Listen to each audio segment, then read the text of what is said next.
Silicon Valley draws the best entrepreneurs from throughout the world. And that's one of the passions that I have.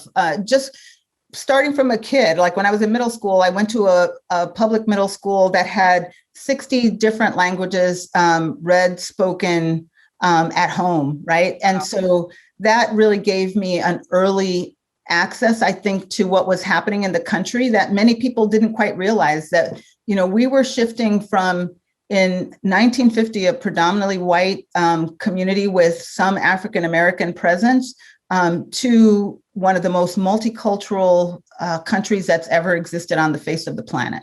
And I always saw that as a real strength in terms of, one, being able to connect with other people, being able to understand the world. And when I went to Google, I came to understand how vital it was to actually building a big business, right? We were in 80 different countries in about year 3 of the business. Mm-hmm. Obviously, some of that was just completely remote. Right. But we had physical presence in 16 different countries at that time. And that is something that I realized that my background was actually really helpful. So some of the kinds of things that we did were we brought in attorneys that could read, speak, and write Japanese, or could read, speak, and write Chinese, or different languages where we were going to expand the business.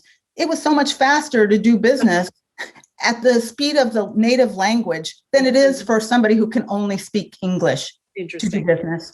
Yeah. So, and I realized that nobody really was commenting on, they were commenting a lot about how Google was so successful, and they kind of missed some of the underlying fabric of what made that possible in that diversity. We also had, of the 13 original VPs and founders, we had 3 women on the team. It wasn't really remarked on. And every team eventually came to have, and unfortunately it shouldn't be this particular way, but it was typically a senior male and then a right-hand person who was a woman on the team. Yeah.